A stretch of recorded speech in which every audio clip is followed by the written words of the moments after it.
Hello दोस्तों, नमस्कार। कैसे हैं आप सब? आशा करते हैं कि आप लोग सभी स्वस्थ होंगे, मस्त। जैसा कि हम लोगों ने 10वीं कक्षा की पहली प्रश्नावली समाप्त कर चुका है। पहली प्रश्नावली जो कि वास्तविक संख्याएं की थी। अब हम उसी वास्तविक संख्या की दूसरी प्रश्नावली समाप्त करने जा रहे हैं। आज हम उसी को लेकर के आए हैं।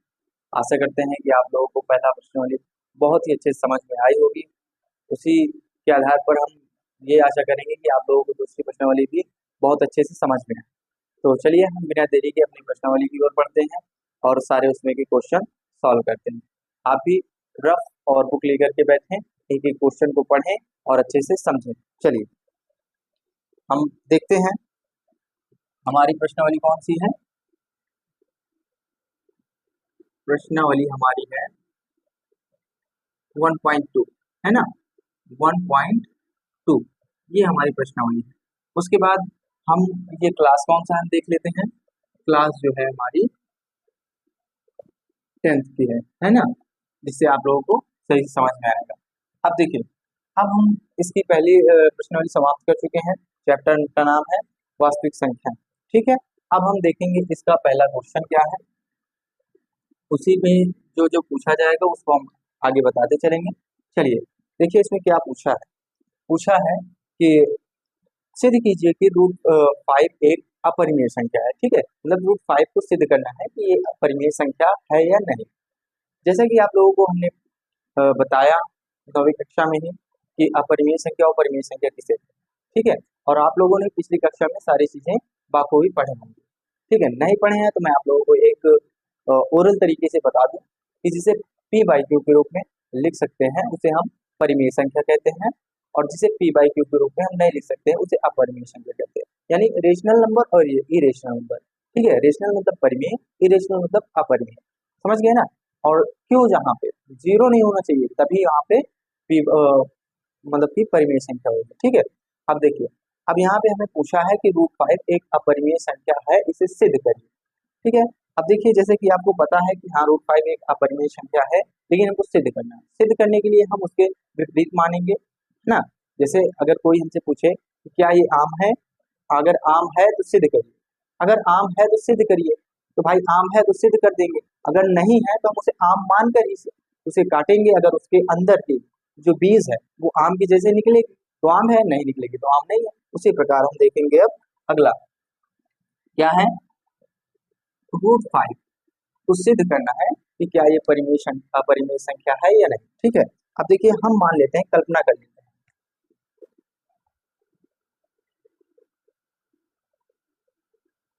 कल्पना किया कि यह कल्पना किया कि यह एक परिमेय है।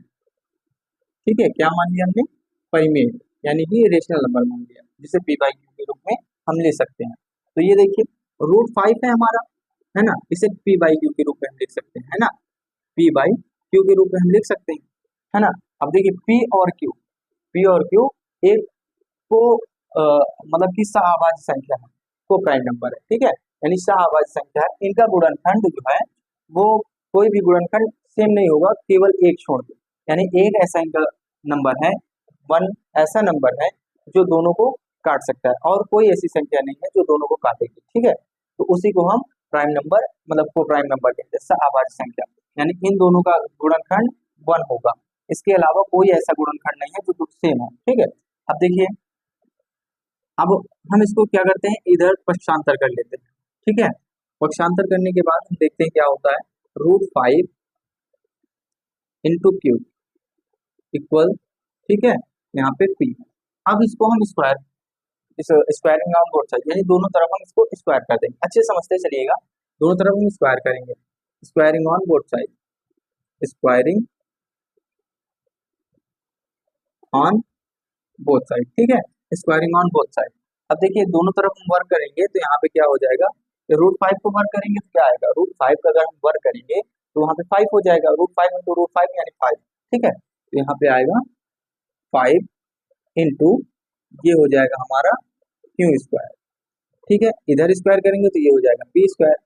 अब देखिए जैसे कि दिख रहा है कि 5 into Q square equal P square. यानी 5 × Q² P² के बराबर है ना, बराबर है।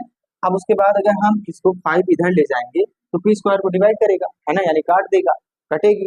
तो उसी प्रकार हम यहाँ पे लिखेंगे, अतः सारी चीजें बहुत अच्छे से समझिएगा, अतः P² को 5 विभाजित करता है, विभाजित करता है, ठीक है, विभाजित करता है। इसीलिए P को भी 5 विभाज्य करेगा,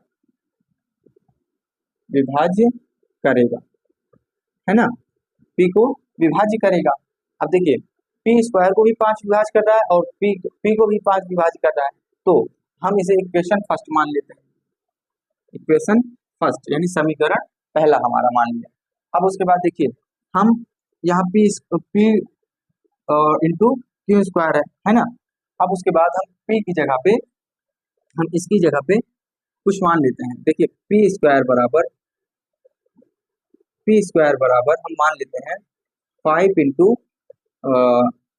A मान लेते हैं, ठीक है, 5 इंटू A, ठीक। अब देखिए 5 P की जगह पे, ये सॉरी P की जगह पे हम 5 इंटू A मान लेते हैं। तो यहाँ पे क्या आएगा हमारा, देखिए यहाँ पे आएगा हमारा, यहाँ पे हमारा क्या आएगा हम देखेंगे, तो ये हो जाएगा हमारा 5Q² इक्वल 5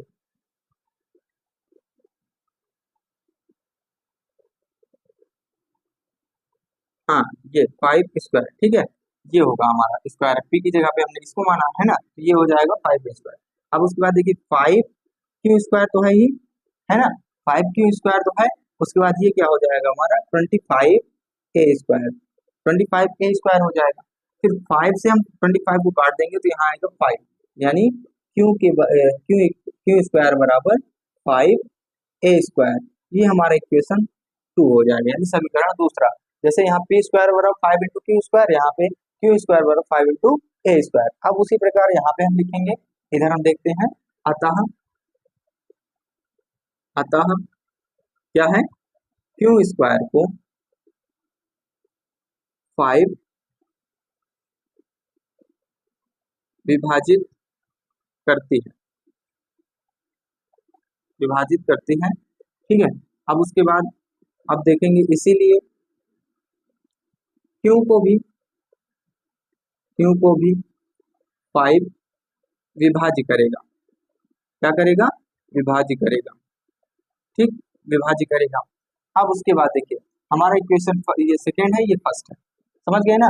अब देखिए जबकि हमने यहाँ पे देखा था P और Q एक को प्राइम नंबर है, यानी सहभाज्य संख्या है ना, तो यानी कि इनका जो है एक ऐसी संख्या है जो दोनों को डिवाइड करती है, दोनों में मल्टीपल है, ठीक है। लेकिन यहाँ पे देखिए हमारा 5 से भी ये P मतलब कि ये कट रहा है और 5 से Q भी कट रहा है, जबकि हमें ये कटना नहीं चाहिए, ठीक है, केवल एक होना चाहिए इसका गुणनखंड केवल एक होना चाहिए, लेकिन यहाँ पे 5 भी आ रहा है। तो अब हम देखेंगे, अब लिखेंगे हम लिखेंगे अतः आप लोगों की कल्पना, आप लोगों की कल्पना गलत है, यानी हमारी कल्पना गलत है कि √5 एक परिमेय है, परिमेय, ठीक है, इसीलिए यह एक अपरिमेय संख्या है, ठीक है। चलिए इतना नोट डाउन करिए, उसके बाद आगे की ओर हम बढ़ते हैं, हो गया होगा, आगे हम बढ़ते हैं।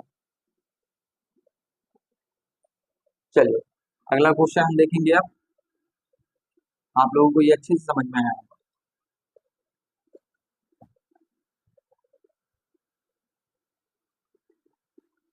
अगला क्वेश्चन हम देखेंगे क्या है, चलिए इसमें क्या पूछा है, देखिए अगला क्वेश्चन है हमारा दूसरा, सिद्ध कीजिए कि 3 + 2√5 एक अपरिमेय संख्या है, इसमें भी वही करना है, ठीक है।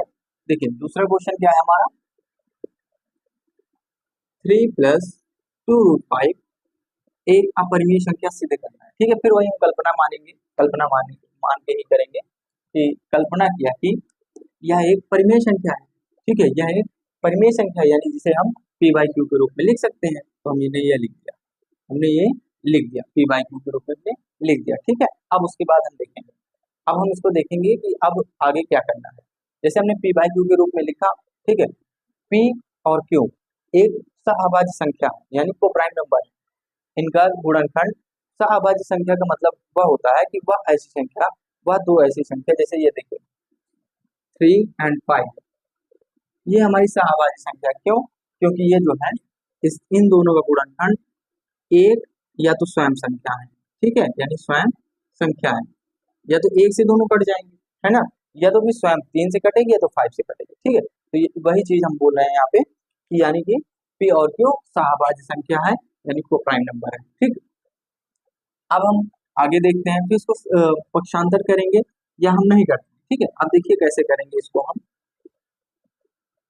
तो यहाँ पे 2√5 हम ऐसे ही रखे देंगे, उसके बाद 3 को इधर ले जाएंगे। ठीक है, p अपॉन क्यू, 3 इधर जाएगा तो ये माइनस में हो जाएगा 3, है ना, माइनस में हो जाएगा। अब उसके बाद देखिए √5 को हम ऐसे लिखेंगे, उसके बाद p अपॉन क्यू -3, और ये आएगा पूरे के बटे में, है ना, p अपॉन क्यू -3 का पूरे का मतलब बटे आएगा, तो यहाँ पे 2 हो जाएगा। अब ये बताइए √5, इससे पहले हमने यह सिद्ध किया था कि √5 एक अपरिमेय संख्या है ना, इससे पहले हमने सिद्ध किया था ना कि √5 एक अपरिमेय संख्या है। तो हम यह लिख सकते हैं कि, या देख सकते हैं कि √5 एक अपरिमेय संख्या, तो अपरिमेय संख्या के बराबर कोई भी संख्या होगी तो वह एक अपरिमेय संख्या होगी। ठीक है, तो हम लिखेंगे, अतः हमने, यह हमारी कल्पना असत्य है, असत्य है। क्या होगा, 3 + 2√5 एक परिमेय संख्या है।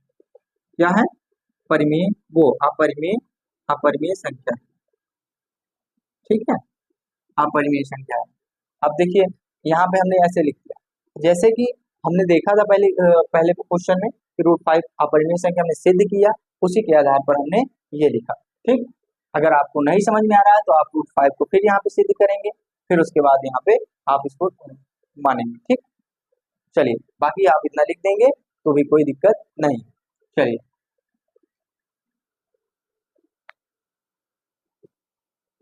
नोट डाउन करिए इसको, फिर आगे की ओर बढ़ते हैं हम लोग।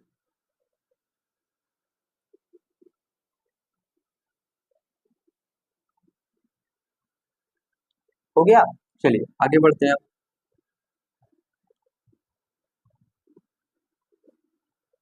अब हमारा देखेंगे क्वेश्चन तीसरा, क्या है, क्वेश्चन तीसरा जिसमें 3, पहला क्वेश्चन देखेंगे इसका, मैं इसमें का 2 क्वेश्चन ही बताऊंगा, आपको एक क्वेश्चन लगाना है। ठीक है, चलिए पहला क्वेश्चन क्या पूछा है, 1/√2 सिद्ध करना है। 1/√2 एक अपरिमेय संख्या है या नहीं है, वही सिद्ध करना है। तो हम इसे p अपॉन क्यू मान लेते हैं कि यह एक परिमेय संख्या है। उसके बाद इसका पक्षांतर करेंगे तो क्या होगा, q इक्वल √2p, यही है। अब उसके बाद स्क्वायर में यानी दोनों तरफ वर्क करने पर, ठीक है, स्क्वायरिंग ऑन बोथ साइड, दोनों तरफ वर्क करने पर, ठीक है, दोनों तरफ वर्क करने पर। अब दोनों तरफ वर्क करेंगे तो यहाँ पे क्या आएगा हमारा, क्यू स्क्वायर इक्वल, यहाँ पे √2 का √2 से मतलब √2 का स्क्वायर करेंगे तो यहाँ पे 2 आ जाएगा, यहाँ पे आएगा p स्क्वायर। ठीक है, अब देखिए क्यू स्क्वायर को 2 डिवाइड करेगा, है ना, विभाज्य करेगा, जैसे कि हमने पहले बताया। तो यहाँ पे लिखेंगे, अतः क्यू स्क्वायर, है ना, क्यू स्क्वायर को 2 जो है 2 विभाजित करता है, इसीलिए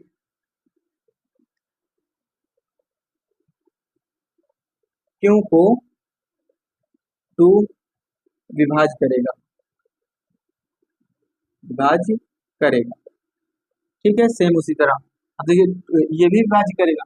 तो अब उसके बाद हम यहाँ पे मान लेते हैं क्यू बराबर कोई भी एक मान लेते हैं जैसे 5 × 8, यहाँ भी हमने ए मान लिया। ए हमारा जो है ये इंटीजर्स है यानी पूर्णांक इंटीजर्स है, ठीक है। अब उसके बाद हम यहाँ पे रखेंगे तो यहाँ पे आएगा हमारा,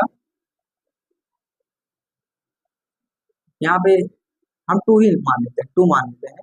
चलिए 2 माना हमने, 2a, ठीक है। 2a तो यहाँ पे आएगा हमारा तो 4a²। इक्वेशन फर्स्ट में हम रखेंगे इसका मान था, ठीक है। इक्वेशन में क्यू का मान रखेंगे तो ये आएगा हमारा 4a² इक्वल 2p², ठीक है। अब उसके बाद 2 से 2 कट जाएगा तो यहाँ पे आएगा वो 4 कट जाएगा तो 2a², उसके बाद यहाँ पे आएगा p²। फिर हम यहाँ देखिए जैसे ये इक्वेशन हमारा सेकंड होगा, ये हमारा इक्वेशन फर्स्ट था, ये इक्वेशन सेकंड है, ठीक। अब देखिए p जो है 2 जो है p को काटेगा, जैसे यहाँ पे 2 q को काटता था वहां यही 2 जो है p को काटेगा। ये तो हमारा एक इंटीजर है यानी पूर्णांक है, तो वही लिखेंगे यहाँ पे। क्या लिखेंगे आगे, अतः p² को 2 विभाजित करेगा, विभाजित करता है, ठीक है। इसीलिए p को 2 विभाजित करेगा, 2 विभाजित करेगा। अब जैसे कि हमने देखा कि p और q एक सहअभाज्य संख्या है, p और q सहअभाज्य संख्या है, इसका एक के अलावा ऐसी कोई भी संख्या गुणनखंड में नहीं होती जो दोनों को काटती हो, ठीक है। कॉमन गुणनखंड नहीं होते एक के अलावा, ठीक है। तो वहीं देखें हम यहाँ देखे हैं कि 2 p को भी काट रही है, q को भी काट रही है ना। तो हमने क्या देखा था पहले कि एक के अलावा कोई ना काटे, यहाँ 2 भी काट रही है, तो यह एक अभाज्य संख्या मतलब कि अपरिमेय संख्या है, परिमेय संख्या नहीं है। तो हम लिखेंगे अतः 1/√2 एक अपरिमेय संख्या, परिमेय संख्या है। ऊपर लिख लीजिएगा, लिखना हो तो। अतः हमारी कल्पना गलत है, जो कि हमने माना था कि 1/√2 अब परिमेय संख्या है, अतः यह एक अपरिमेय संख्या है, ठीक है। प्रूव दैट यानी हमने सिद्ध कर दिया। चलिए नोट करिए,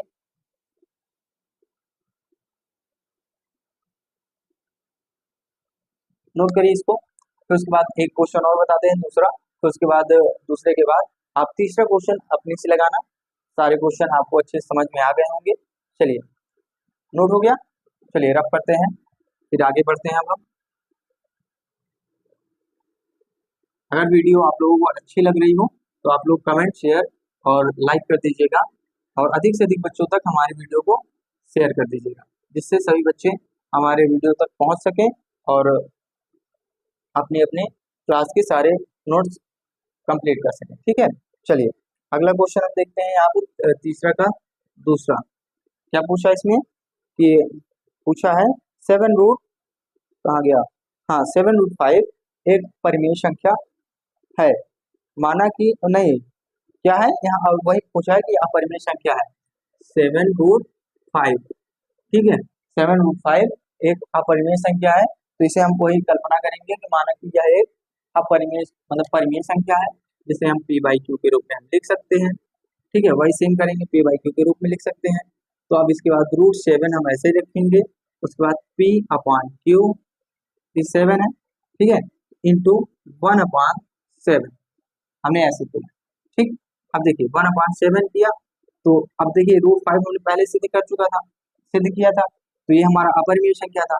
तो हम वैसे भी कह सकते हैं कि ये हमारा अपरिमेय संख्या है ना। कह सकते हैं ना कि यह हमारी अपरिमेय संख्या, या तो फिर उसी तरह हम एक एक करके अतः या इसको काटती है फिर ऐसे करके हम करेंगे तब भी वो आ जाएगा, जबकि हमने मेथड पहले बता चुका है। हम यहाँ पे √5 के बराबर है ये, तो यह एक अपरिमेय संख्या है, इसी वजह आधार पर हम सिद्ध कर देते हैं। उसके बाद आप लोग अपने रफ में पूरे विस्तार से कंप्लीट करेंगे, ठीक है। चलिए अतः हमारी कल्पना गलत,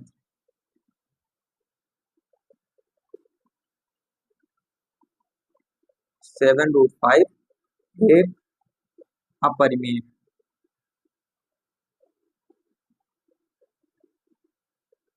ठीक है, अपरिमेय। चलिए नोट डाउन करिए।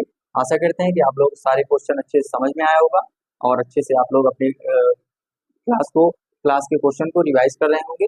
चलिए अब इसके बाद हम अगले वीडियो में मिलते हैं, तब तक के लिए धन्यवाद। जय